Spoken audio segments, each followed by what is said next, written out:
যে কোনো বাড়ি করার পূর্বে অবশ্যই সে নিজের টাকায় করুন বা হোম লোনে করুন,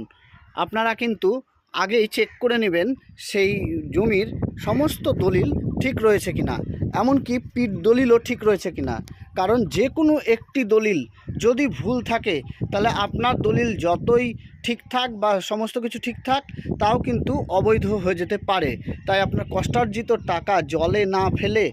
বাড়ি নিজের খরচে করুন বা হোম লোনে করুন, আগে দেখে নিন গোটা 30 বছরের যে দলিল ঠিক রয়েছে কিনা। আর যদি পাওয়ার অফ অ্যাটর্নি দিয়ে জমি কিনে থাকেন তাহলে সেটাও কিন্তু আপনাকে ভালোভাবে চেক করে নিতে হবে যে